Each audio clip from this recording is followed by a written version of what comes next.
All of a sudden, TYT, Cenk Uygur, Anna Kasparian with you guys. Giant day ahead. You know it, I know it, the American people know it. Obviously, serious news that we're gonna have to start with, which is Afghanistan.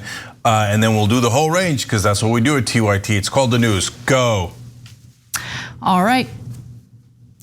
12 US service members in the Kabul airport have died following 2 alleged bombings near the Kabul airport. ISIS has taken responsibility. One of them has been reported as a suicide bombing. It's likely that the second is also a suicide bombing. Now, this has to do with the fact that, of course, you have America and its allied countries trying to evacuate citizens, American citizens in the case of the US, and also Afghan allies of ours out of the country.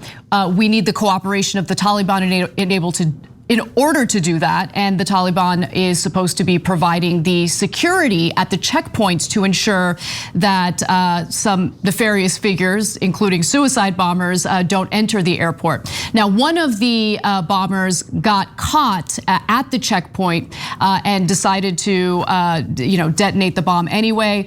But one individual, one ISIS fighter, did manage to get through the Taliban checkpoint.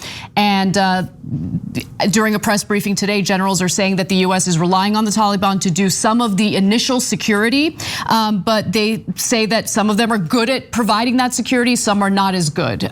So it doesn't appear at the moment that the Taliban just allowed the suicide bomber to get through. It seems that whoever was at that checkpoint obviously didn't do a good job in ensuring that the person was who he claimed he was.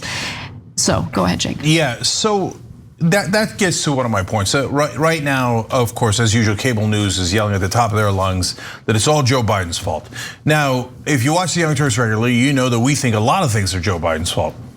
But this, I just don't think that this is one of them, the bombing in particular, right? So have they not done a good job of planning the exit? Yes. But that leads to the second point, which is the same as the blame for the bombing. So CBS's Nancy Cortez is their White House correspondent, and she came out today and said, this is, quote, the worst day of the Biden presidency. So now, look, in some ways it's true. A lot of service members died, and obviously this is bringing down those poll numbers, both the politics and the policy, the reality of people not being able to get out, et cetera, right? On the other hand, well, isn't it also the worst day for the Pentagon? I mean, so somebody let him through the checkpoint. Maybe it was a Taliban person originally. And remember, Taliban and ISIS are enemies. We have to remind people of that 1,000 times, right? And maybe it was somebody on the ground for us, right? Now, I'm not blaming the folks that had to stop the bomb at the last second. That's nearly impossible. But if you're saying that, and this happened in social media, I said, look, why aren't we blaming the Pentagon? So what, the Pentagon is totally faultless, but it's all the president's fault. Why aren't we blaming the intelligence agents, the CIA? You want to blame all of them? Great, I agree, okay? But if you just want to say no, and in fact, of course, somebody responded and said, no, how could the Pentagon possibly know what was going to happen on the ground? Well, then how could Biden know? How can you say that Biden should have known, but none of the generals should have known? The CIA shouldn't know, intelligence agencies shouldn't know, but somehow magically the president should know. Can I jump in real quick? Because fact of the matter is the Pentagon and Biden specifically did know that there was a threat by ISIS, which is what they had been repeating over and over again this week, because there were people, of course, trying to flee the country. So people are trying to get into the airport. Biden has warned American citizens on the ground in Afghanistan, please don't do that, because it creates more chaos in this situation.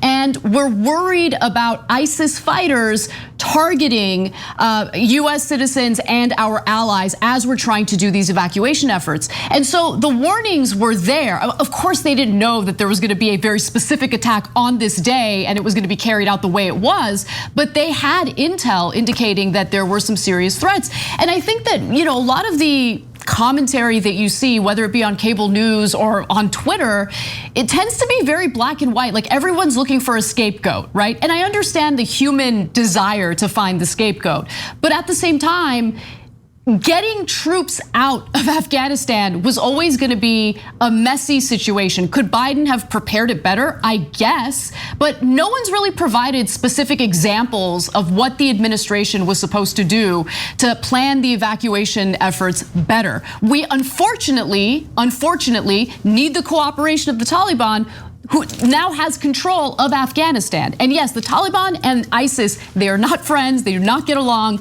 they are enemies. And so it's, yeah, go ahead. Yeah, so look, the smart critique that is balanced and spread across all the people who deserve it is great. There's nothing wrong with that.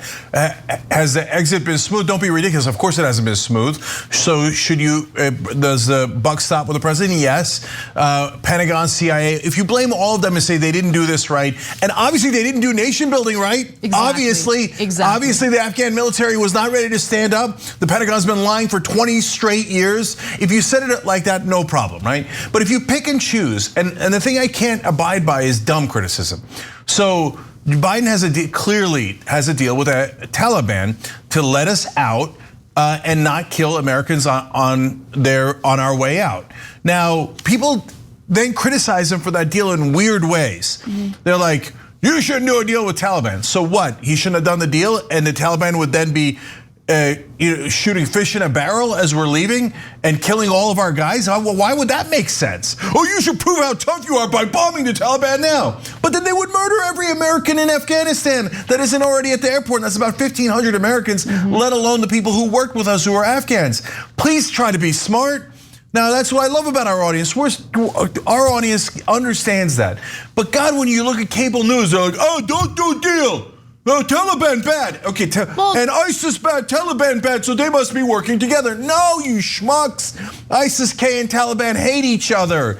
And you gotta deal with the Taliban if you want the safest exit possible. And is it gonna be perfect? Of course it's not gonna be perfect. It's a mess of a country, thanks to the goddamn Pentagon who ruined that country for 20 straight years. Yep, that's exactly right. I mean, this war has been a failure from the very beginning. Remember, we went into Afghanistan with the intention of bringing Osama bin Laden to justice, which, by the way, the Taliban at the time offered Osama bin Laden up to the Bush administration, and they rejected the offer and decided to invade Afghanistan anyway. And all we've done is embolden the Taliban to the point where they have our sophisticated weaponry now, the weaponry that we provided to the Afghan military that no longer exists. Now, with that said, I do want to— No, I'm sorry, before you move on, Anna. Sure. I want to build on the point you just said. If they were doing real news, right now cable news would be telling you this debacle is brought to you by, of all the presidents throughout the 20 years, the people most responsible by far is George W. Bush, Dick Cheney, and Don Rumsfeld, right? Bush was theoretically president, Cheney was making decisions, Rumsfeld made that specific decision, but all three are at fault there. Because the Taliban had surrendered 20 years ago, and we wouldn't take their surrender. I mean, you want to talk about some serious mistakes that Biden has made on the exit. They would pale in comparison. They wouldn't be 1% of the mistake of not accepting the Taliban's surrender. Can we get any truth in the news in America? No, because corporate interests dominate all of the decision making when it comes to situations like Afghanistan, really. I mean, you see it in the way it gets played out in commentary on cable news and on network news, and you see it in the way that these generals are handling the situation and commenting on it themselves. They all have ties to private defense contractors. They're all furious that we're leaving Afghanistan because all they can think about is fattening their own pockets. And I feel awful for the people of Afghanistan because our involvement in that war, our decision to go in 2001 wasn't really about nation building, and it was not about bringing anyone to justice. It was all about making money, and that's what this is. As the Pentagon has been telling the American people, no, we're nation building. It's working. This new Afghan government, we're propping it up, but pretty soon we'll be good to go. Obviously, no, not good to go. Not good to go. They planned on being in that country forever. That was the plan. And so now we're in this awful situation. I want to go to this video of Joe Biden because he did just give a press conference about what happened this morning, and he specifically had a threat toward ISIS-K. To those who carried out this attack, as well as anyone who wishes America harm, know this: we will not forgive. We will not forget. We will hunt you down and make you pay. I will defend our interests and our people with every measure at my command. I've also ordered my commanders to develop operational plans to strike ISIS-K assets, leadership, and facilities. We will respond with force and precision at our time, at the place we choose, in a moment of our choosing. I believe you will authorize additional forces to respond to that attack inside Afghanistan, and are you prepared to add additional forces to protect those Americans who remain on the ground carrying out the evacuation operation? I've instructed the military, whatever they need, if they need additional force, I will grant it. So that was from a press conference that just took place. Obviously, we don't have much to provide in terms of detail. Like he says that, we're going to go after ISIS-K. What does that mean? What does this operation entail? But obviously understand that we just lost 12 US service members, and he has to have this tough talk. It's just that we don't have any details regarding what he genuinely plans to do moving forward in regard to ISIS-K and getting retaliation for what they did. Yeah, so back to more dumb critiques, right? So so first, let me just say, I always find that kind of tough talk to be ridiculous. So you're the president of the United States. You have the most powerful military and theoretically the best intelligence agencies, but I don't believe that for a second. They're just miserable at their jobs. Largely bureaucrats sitting under their desks at the CIA, at a former CIA agent literally telling me in an interview that people sleep under their desks during lunch. They're bureaucrats, they're incompetent. They haven't known a thing about Afghanistan this entire time. So they're gonna find ISIS-K and the guys who did it. I don't believe it. But even so, you have all those things at your disposal. You don't have to go around and be like, we are going to hunt them down, and we're going to be like Clint Eastwood and what was it, Charles Bronson, and I'm going to put in quarters in a sock and I'm going to roll it up and I'm smashing them in the face like a 1970s vigilante movie. I got it. You're going to go try to kill them, okay? And you should go try to kill them. You could be understated, a little bit more understated, but you can't. Can he be though? But he can't though, and that's why what I was getting at. Thank you, Anna. Because normally, if you actually have thousands of nukes at your disposal, etc., you could be understated. But he's doing that because of the critique from cable news and mainstream media. Bingo. And so they're like, if he doesn't say, I'm gonna rip their heads off and poop down their throat or whatever the hell he's gonna say, right? And down their necks, they're gonna be like, he didn't say enough, he didn't want to suck their blood, it's all Biden's fault, right? Bring in more military. And that's why he had to say the thing at the end about, I'm gonna give the military whatever they want, because everyone in television is screaming, the military is awesome. Why don't you have them stay longer in Afghanistan? Why don't you use the military more? Those are the same nincompoops, those idiots that did nothing for 20 years in Afghanistan. But there's not a single goddamn mainstream media reporter that'll tell you the truth. No, I mean, look, to your point, I was, of course, curious to see what mainstream media was reporting on this, what kind of commentators they were having on, what kind of pundits they had on today. And one exchange that really stood out to me was this back and forth between Jake Tapper and Jim Sciutto. Now, I want to be clear about something. The Taliban is not in any way allied with ISIS. The attack that happened this morning was carried out by ISIS. Now, with that said, there is absolutely no intel indicating that the Taliban and ISIS work together. It's important to remember that. It's important to know that context as you listen to Jim Sciutto just floating something out of thin air. But the US is leaving. Is this more have to do with ISIS-K trying to establish itself, or the rivalry with the Taliban? Multiple ideas. As you know, these groups thrive on chaos, right? I mean, their power is built on fear. Multiple intents, it seems. One, you have a competition in that country among terror groups for prominence. ISIS-K is something of an offshoot of the Taliban a number of years ago. That said, we shouldn't imagine that these groups don't remain connected in some way, right? I mean, that can be misleading as well, because oftentimes they have shared interests, and that's why relying on the Taliban to be your kind of first ring of security around that airport has risks involved, right? And we've seen those risks bear out. Connected in some way. Now, to utter that sentence, you'd have to provide some sort of evidence, at least a hint, right? Look, I'm speculating here. However, because of these details, I speculate that maybe the Taliban was working with, but that he didn't even do any of that. He didn't do any of that.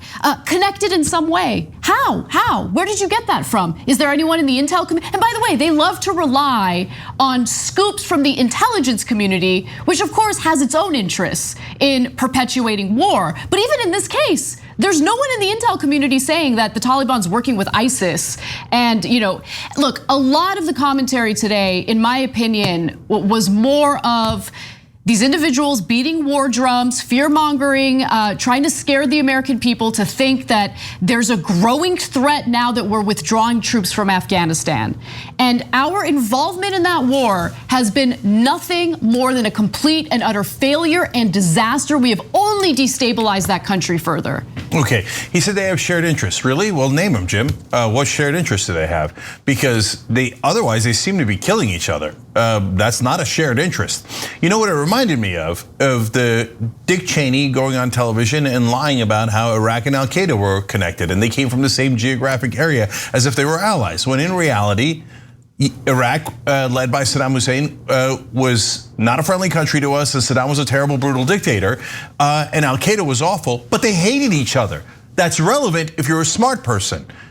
So if you just want to say, me, can't tell Muslim apart, I hate all of them. Okay, is that some weird combination of right wing and James T. Kirk?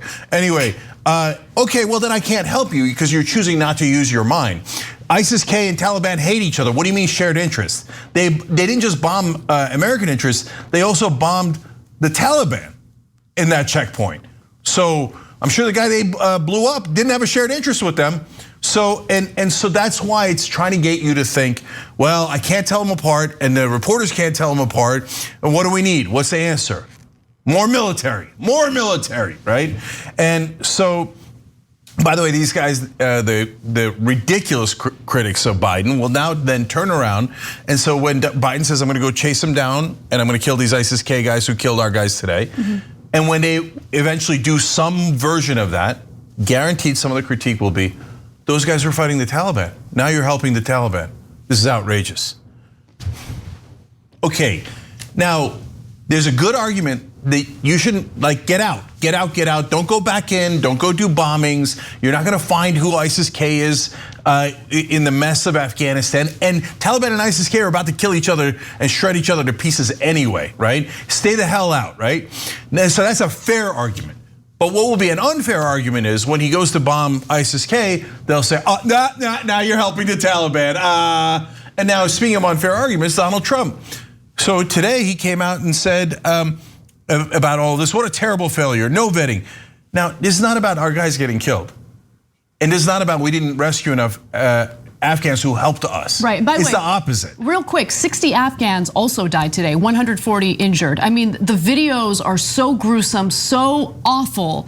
I mean, do you think he cares about any of that? Of course not. So yeah, ISIS-K, by the way, then had a couple of people on the ground who then opened fire with some version of automatic weapons into the crowd. So just started mowing people down, civilians, okay? So Trump says about our Afghan allies, interpreters, people who helped our troops, etc. He said, how many terrorists will Joe Biden bring to America? Now, meanwhile, right-wingers are now turning around and going, oh yeah, Trump should get credit for the withdrawal, but if he was in charge, we would have done a great exit, man, and he would have saved all those Afghans. No, he just told you he wouldn't have brought any of them in.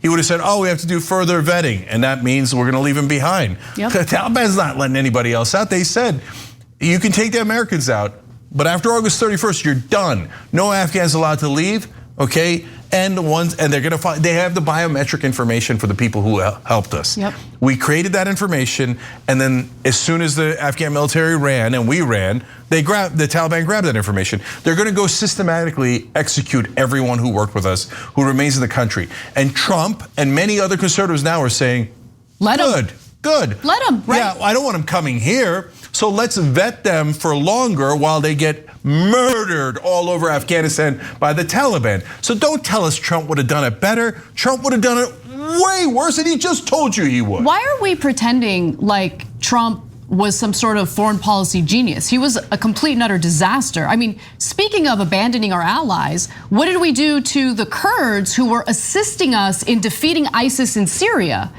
I mean, Trump just had a weekend call with Erdogan. Erdogan told him, hey, pull the US troops out of this region of Syria where the Kurds are. Trump did exactly that. Turkish forces came in, just started slaughtering the Kurds, our allies who helped us defeat ISIS in Syria. That's what happened. So I'm not surprised at all that Trump would have that take in regard to our Afghan allies on the ground in Afghanistan. One last thing about Trump. For his ridiculous defenders. They're like, oh, he was gonna withdraw anyway, man. Was he? He had 4 years. Why didn't he do it? Well, if he's so against US imperialism and the deep state and the CIA and the Pentagon, he doesn't believe any of those generals, etc., and he was gonna be a tough guy who withdrew. He had 4 long years. Why didn't he do it? There was bipartisan support. They passed a resolution to get the United States out of Yemen, and he ripped that up. He's like, nah. Yeah. I'm gonna keep going. And oh yeah, he's definitely an anti-imperialist hero. Yeah, so he wanted to stay in Yemen and help the murderers that run Saudi Arabia. But last thing on Afghanistan, look, your best case argument if you're a right winger who thought Trump was gonna be a hero that could withdraw, and he didn't, that's a fact. I don't know if you guys listen to any facts anymore. Maybe they'll say 6 months from now, oh no, it was Trump who withdrew us. They probably will because they don't care about anything, right? But if you are saying that, your best case scenario is Trump was so incompetent, he couldn't figure out a way to withdraw them in 4 long years. So he needed a real competent president, leader like Joe Biden to actually do the withdrawal. Or he didn't actually want to withdraw them. He just wanted to get the best of both sides. Oh, I want to withdraw them, but don't worry, military, I'll do everything you tell me to do, right? Okay, so your so-called great leader was at best an incompetent buffoon who did nothing that he promised, including withdrawing from Afghanistan. We're gonna take a short break, and when we come back, we have more details and updates on this story, so stick around.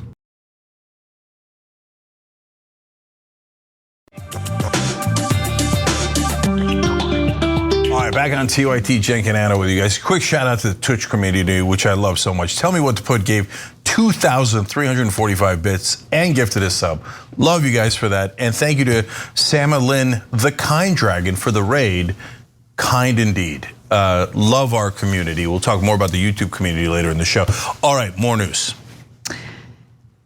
Joe Biden took a question, made a point to take a question from Peter Doocy today during a press conference. And of course, the press conference was held to address the fact that 12 US service members and 60 Afghans died following 2 bombings near the Kabul airport. Now, let's take a look at what Peter Doocy's question is and how Biden responded to it. Wait. Let me take the one question from the most interesting guy that I know in the press. Thank you, Mr. President. That's you. Mr. President, there had not been a U.S. service member killed in combat in Afghanistan since February of 2020. You set a deadline, you pulled troops out, you sent troops back in, and now 12 Marines are dead. You said the buck stops with you. Do you bear any responsibility for the way that things have unfolded in the last 2 weeks? I bear responsibility for fundamentally all that's happened of late. But here's the deal. You know, I wish you'd one day say these things. You know as well as I do that the former president made a deal with the Taliban that he would get all American forces out of Afghanistan by May 1. In return, the commitment was made, and that was a year before. In return, he was given a commitment that the Taliban would continue to attack others, but would not attack any American forces. Remember that? I'm being serious. No, I'm asking you a question because before. No, wait a minute. I'm asking you a question. Is that accurate, the best of your knowledge? What? All right, there's a second part to that interaction, but Cenk, I'm going to go to you first. How do you react to that? So first of all, don't tell him that he's the most interesting man. But it's obvious that he wanted to take the question from Fox News because he had that Trump talking point prepared and he wanted to get it out. And so overall, that was well played. If you ask him a question back and expect an honest answer, you gave an honest answer. Yeah, the buck stops with me, right? You think Fox News is going to give you an honest answer back? Of course not. They're not going to ever criticize Donald Trump. They're not going to say something. And in this case, not even criticism. I think it's a good thing that Trump made a deal with the Taliban. And so you could turn back around if you're a right wing, and if a Democrat ever did, can you make a deal with the Taliban? No, in order to withdraw from a country, you got to make a deal with the people who are in power. And the Taliban was in power, obviously, de facto, and now in reality. So it's a totally fair point to say, hey, if you're going to blame me for withdrawing, well, your guy is the one who wanted to withdraw and made the deal to withdraw in the first place. How could that possibly be wrong? That's obviously correct.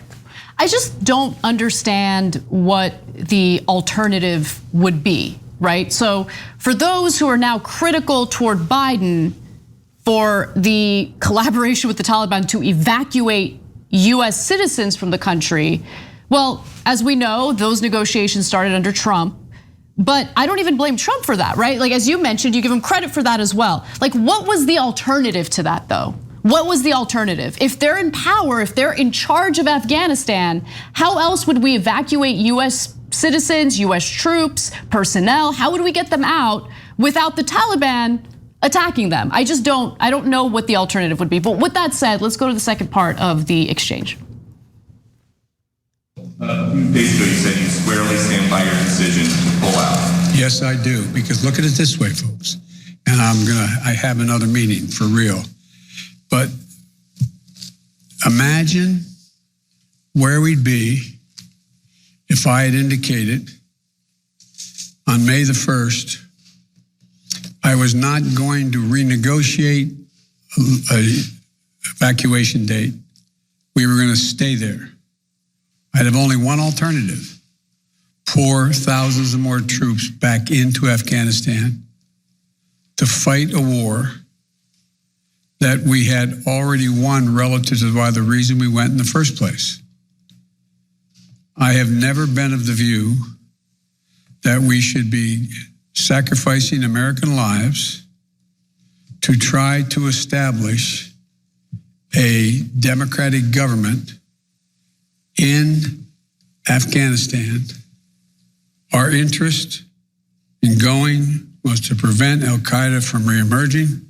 First, to get bin Laden, wipe out al-Qaeda in Afghanistan, prevent that from happening again.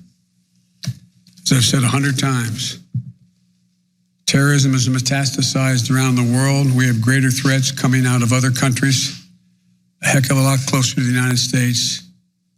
We don't have military encampments there. We don't keep people there. We have over the horizon capability to keep them from going after us. Ladies and gentlemen, it was time to end a 20-year war. Thank you so much. He's right about that. He's absolutely right about that. So I think he handled that perfectly. Yeah, so this part is indisputable. He's like, what, we're gonna stay, as Anna said, even before Biden said it.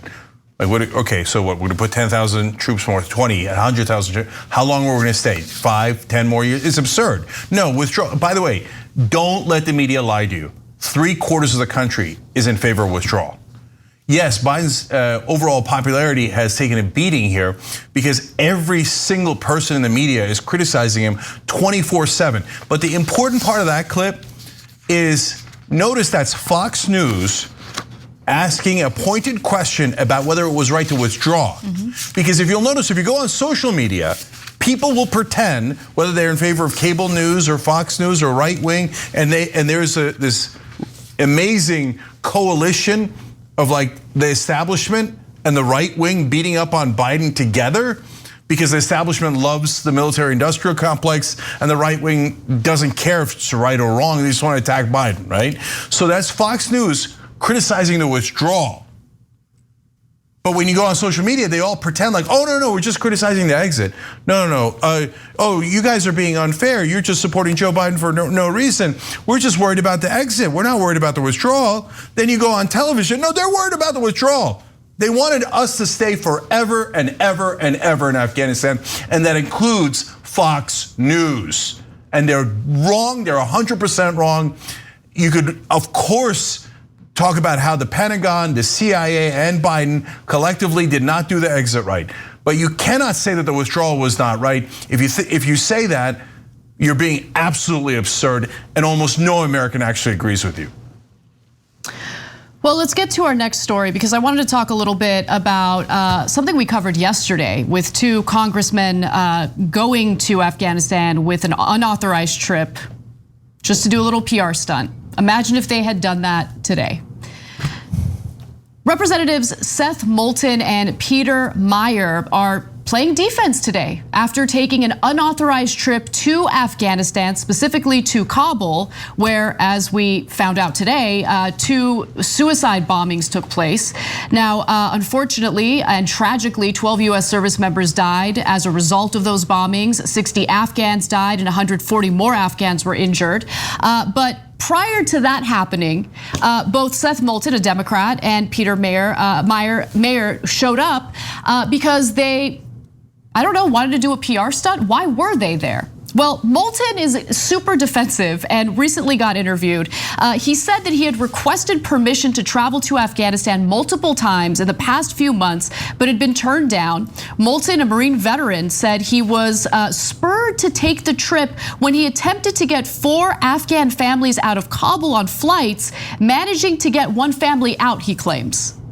Which, I'm just gonna say, I don't believe him. After they had gone to Afghanistan in this unauthorized trip, what was the message coming from both of these congressmen?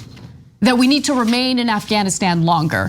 That even if we remained in Afghanistan past the August 31st deadline and extended it to September 11th, it still wouldn't be long enough to ensure that we evacuate everyone we need to evacuate. Essentially beating the war drums, let's stay there as long as we need to.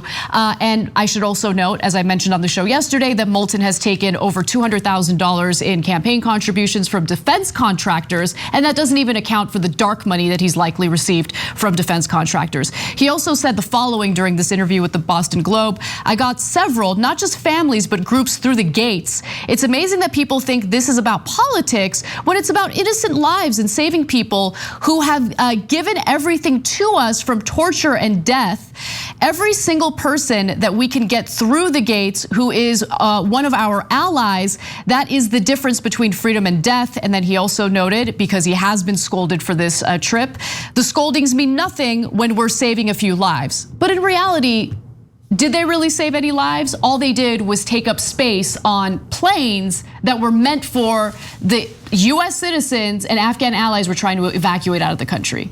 Honestly, and I hadn't even thought about the fact that they had to take a flight back and take up 2 seats. That's probably 2 people dead because we couldn't fit them on a plane on the last day. And so maybe we get the great majority of the Americans out, but we're definitely gonna leave some Afghans behind, and apparently 2 more because of these clowns. He says, we asked many times and we were turned down. Well, that might be an indication of something.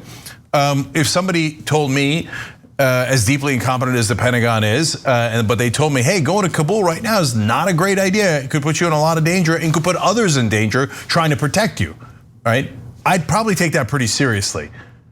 In fact, don't be ridiculous. Why are you going to Kabul in the middle of this mess? Just to try to seem like a hero? It's absurd. Of course, there was real safety issues. And in fact, as Anna said, what if they'd gone today? There's a decent chance that one of them or both of them would have been blown up. What are you gonna do? What do you, like in the middle of a bomb? You're gonna somehow fight off the bomb? It's so ridiculous. No, you're gonna die. So you got super lucky that you went on the right day instead of the wrong day. And you should just have the decency to shut up about it. So in terms of why they went, Moulton is saying, we went there to be superheroes and save lives, and I pulled people through the gates. What, the military wasn't gonna let him in the gates? Do you know something we don't know? Or is this people in specific that did not have permission and you pulled them through the gates? Or did they already have permission? And if they didn't have permission, why did you bring them in? Who are they? No answers to any of that, right? Instead, oh yeah, I was there, man, it was me. It wasn't the troops, it wasn't anybody else. It was me who saved their lives. Really? So then you ask Meijer, and Meijer has a totally different reason. This is the Republican who went with We him. actually have clips of his interview with Bret Baier, and notice that he has different reasons for why he went. Let's watch. You traveled there with Congressman Seth Moulton from Massachusetts. How did it come to pass? Thank you, Brett. Both Seth and myself have been actively engaged on what's called the special immigrant visa issue. Those were visas in a program for individuals who had loyally served the United States in places like Iraq and Afghanistan. There have been a tremendous backlog of these cases. And in April, when President Biden announced that he was continuing the initial plan for withdrawal that started under President Trump, we urged the administration to address this backlog. We had to know what was going on the ground in Kabul. And we have not had the information we need from the administration, and realized that we were being lied to up and down, and we needed to see for ourselves. Right now, they have done everything they can to obstruct the situation, to deny this reality, and frankly, to hide facts from the American people. I'll be honest, I did not support the decision to end our operations on August 31st before I went. After talking with commanders on the ground, I trusted their judgment. And I believed it. That is what I want to take back to my fellow members of Congress. We're currently in Doha. We visited Al Udeid Air Base earlier, which is one of the largest staging operations for this mass evacuation. Again, to be able to report what is going on so that Congress can not only exhibit oversight, but share and understand what resources need to be provided to those who are on the ground right now so they can continue to save lives in this chaotic moment. In other words, I just wanted to look out for my daddies who are helping to fund my campaign. And the defense contractors, that's certainly a factor in this. But the other factor is I just want to do the PR stunt, right? Because they want to sell themselves as these brave heroes who are somehow more competent in the evacuation effort than the troops we have on the ground and the personnel that we have on the ground. I mean, this is, again, like one of the most ridiculous, selfish, and it's incredibly dumb to do this. And they're not the only ones. Apparently, there was a private jet that was full of, it had a congressional delegation that was trying to do the same thing. They luckily got turned back. Yeah, this is, okay, so I can't stand photo ops. And so this is a glorified photo op. By the way, that applies to everybody. So Fred Thompson was a former actor and senator from Tennessee, and he used to drive up to campaign in his limo and get into a red beat up pickup truck and go around. And the press never told anybody that he actually came in a limo. They would do the photo op with him with the red pickup truck. And by the way, both the left and the right, when they go to the border and they just look at the border and they're like, oh, this is the border, now I know. Yeah, I already know. I don't need to go and look at a piece of dirt and go, this is the border, right? It's just a photo op. And then when they go to war zones, it's the biggest photo op of all. I mean, McCain, Lindsey Graham, Joe Lieberman, they love that crap. They'd always go and they'd be like, we're so strong and brave. Everybody got the perimeter, right? Everybody's got the perimeter locked down. We don't want any, they probably cost people's lives trying to do extra protection and security for them. And like what Meijer says here, we need to see with our own eyes. What are you seeing with your own eyes? Are you walking around Kabul? Don't be absurd. What are you seeing with your own eyes? No, you're going to be in it. And by the way, reporting is that they largely stayed inside the building, which is good. They should stay inside the building. But what did you see inside the building? Except for Moulton claiming that he went outside like a superhero and pulled people through the gates, right? It's politicians being at their cheesiest. And then finally, Moulton, there's one good piece of news here, because Moulton in the last couple of decades would have been a classic establishment Democrat, and this cheesiness would have worked. Mm-hmm. So they love veterans who are pro-business and take endless corporate cash, and that's Seth Moulton. So like, if he ran in the 1990s or the 2000s for president, which by the way, you probably don't remember, but he ran for president in 2020.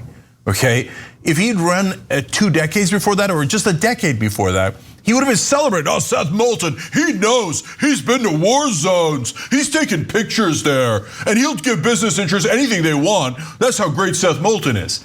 But now that stuff is so outdated. You have to be more sophisticated. You have to be a bit smoother liar like Buttigieg, right? And so when Moulton ran for president, you know what he got in every poll? 0%. Now remember that the margin of error is about 3% in a normal poll. So there's some chance Moulton might have been polling at -3%. That's how unpopular he is. So please spare me your opinion. P.S. I know there is no such thing as -3%. You get it. All right, we got to take a break. When we come back, we'll move off foreign policy for a bit and talk about how Ron DeSantis thinks that the Biden administration can learn a thing or two from his leadership, he claims, on COVID-19. Come right back.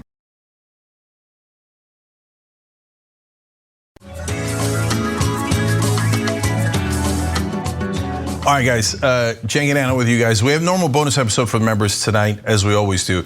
But next week, we're gonna have Ask Me Anything. So if you're a YouTube member at producer or higher level, tier 3 or tier 4, you get to ask us any question you want. So go to the community tab and make sure that you participate in that, because that's one of the privileges that you have. The join button below isn't just for joining, it's also for upgrades. So you could upgrade to that level to ask us questions. So hit that button below the YouTube video if you're watching this live. Thank you. All right, Casper. As the state of Florida continues to be one giant hotspot for coronavirus, the governor of the state, Ron DeSantis, has decided to claim that President Joe Biden could really learn a thing or two from his wonderful leadership in responding to the pandemic. Let's hear what he had to say. You're just now the new enemy of the state. President Biden's going after you harder than the Taliban. How are you, Governor Ron DeSantis, prepared to handle that? We'll be standing up against his failed policies at the border, his failed policy. You know, he said he was going to end COVID. He hasn't done that. We are the first state to start the treatment centers for monoclonal antibodies, having great success with that. That should have been a bigger plan, a bigger part of this whole response throughout the country from the beginning. But at the end of the day, I think he's trying to find a way to distract from the failures of his presidency. And so he thinks that he can attack Florida. Sometimes he attacks Texas because we're Republican states. No, it's incredible. I mean, Florida currently is #1 in the country in terms of coronavirus-related hospitalizations. And Ron DeSantis, the governor of that state, looks at that situation and he's like, great success. He's Borat. Borat is the governor of Florida. Complete and utter moron. Why don't we take a look at what that great success looks like? That is the state of Florida. And the reason why everything is in dark red is because you see COVID cases spiking in every single part of that state. All right, so let's take a look at how Florida looks compared to the rest of the country. Oh, would you look at that? Florida tends to be a lot redder than the rest of the country, and the red, of course, indicates higher numbers of new COVID cases. But you know, Ron DeSantis looks at that and thinks, great success, great success. I mean, look, we're doing these new treatment centers and it's working. How about encouraging the residents of Florida to get vaccinated? But I forget, Ron DeSantis only does that for his wealthy donors who he insured he got the vaccines to first. That was Lakewood Ranch and Palm Beach, which we'll get to in just a second. Cenk, I can't help myself. I want to show one more thing. You look at this list of states with the highest number of hospitalizations. Florida is #1. #1. Look at that. They have more than 17,000 Americans hospitalized in the state of Florida right now. These are unvaccinated COVID patients. It could have been avoided. The situation is so dire that Orlando urges residents to conserve water because of surge in COVID hospitalizations. Liquid oxygen used in hospitals and water treatment is in short supply as more critically ill patients need respiratory therapy. So officials in Orlando, Florida are telling their residents, please conserve water. We're in a dire situation. We need to ensure that we're able to treat these coronavirus patients. Take short showers, don't water your lawns. It's insane. Okay, so now to be fair to Florida, they're #1 in hospitalizations, but per capita, but they're only #3 in deaths, thanks to Louisiana and Mississippi, two other deeply red states who thought it was a brilliant idea not to take any precautions. But I want to go back to that hospitalization graph that we showed you guys, because I want you to see the context. So you'll see that the per capita is in the middle, and you see that Florida is the highest at 80, eclipsing Alabama and Louisiana, Mississippi, et cetera. By the way, that means that Florida next week will lead in deaths because more hospitalizations lead to more deaths. So Florida caught up to Louisiana, Mississippi, et cetera, and is going to pass them in deaths if this trend continues. But I wanted you to see also the national average there, which is 29. So Florida is almost 3 times as bad as the national average. Well, that's what happens if you don't take any precautions. And if you don't take precautions, you don't get 29, you get 80. And so that is those 17,000 people, a certain percentage of them are gonna die. I'll give you last week's stats from Florida. This week is way worse than last week, and next week's gonna be even worse, right? But last week's stats were 212 people dying in Florida every single day from coronavirus. Almost all of them are unvaccinated. Almost all of them were preventable. Yep. But DeSantis chose not to prevent them. That's 1,400 dead in 1 week. I mean, imagine if anything else had killed 1,400 people in Florida. And the governor said to everybody, what's the big deal? I can't believe people are criticizing me just because I didn't take, because you remember guys, when there was no vaccine, it was harder to blame leaders, right? Now, if they said absurd things like you should inject bleach into your lungs, you say, hey, that's not a good idea, right? But at least they couldn't say, hey, take the vaccine and you'll be safe. Because there was no vaccine. Now there is a vaccine. You could actually totally prevent deaths in your state. DeSantis is actively choosing not to. And finally, it's actually getting through to the citizens of Florida, which I'll tell you about in a second. Yeah, no, I actually have a lot more to add to this because it's infuriating. I think Ron DeSantis should be prosecuted for what he's doing because he's intentionally lying to the people of Florida, knowing full well that the vaccine is effective, knowing full well that wearing masks helps to keep people safe, but he's intentionally pandering to right-wing conspiracy theorists and lunatics for his own political career, and people are dying as a result of that. All right, so I'll tell you exactly why I believe this. I have evidence. His donors, his wealthy donors, were able to skip ahead of the line to get the vaccine first. His donors who mostly reside in Lakewood Ranch and Palm Beach. Now, let me give you the details on how this went down. And this proves that he knows about the effectiveness of the vaccine, but still lies and will not encourage ordinary, non-wealthy Floridians to get vaccinated. So Florida's rollout started pretty typically. The first doses were given to healthcare workers and nursing home residents in early December of 2020.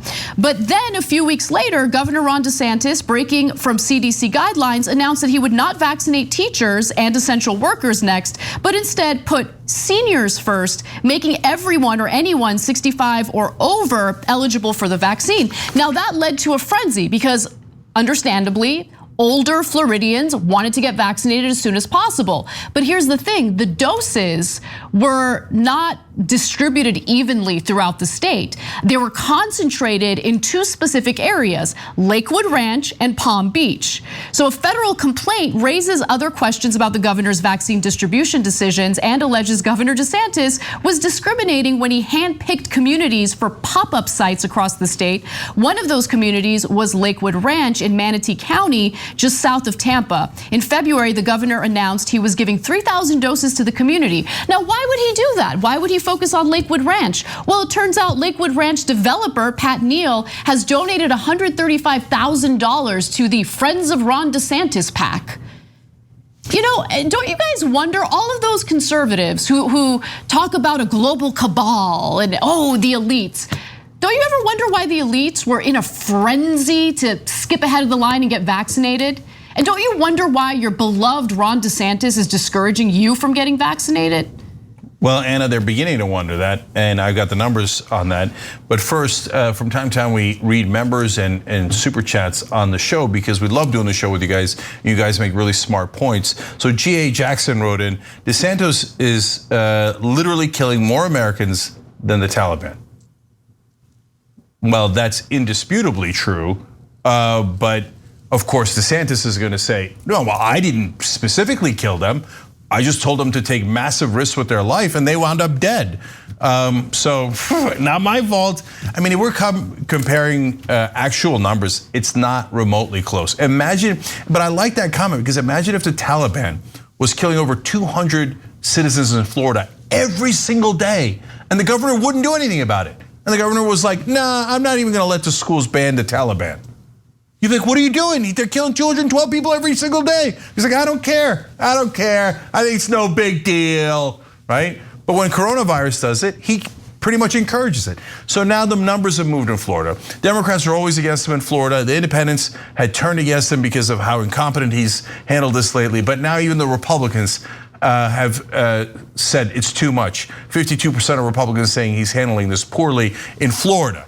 Now, why is it getting all the way to the Republicans? Remember, the right wing, they don't care about anybody that is outside of them and their community. Unless it affects them, they don't care. But now, there's so many of them dying that it's affecting them. So even the Republicans are saying, this looks really bad. Maybe this guy's not such a genius like everyone on Fox News is telling me. So let me give you the numbers real quick. He implemented a ban on mask mandates in public schools and threatened school districts with cutting their funding if they implement a mask mandate. The Biden administration had to step in to tell the districts, implement the mask mandates, don't worry, we'll make up the difference if your funding gets cut by the state. That's the kind of governor Ron DeSantis is. It's disgusting. Which goes to some of these numbers.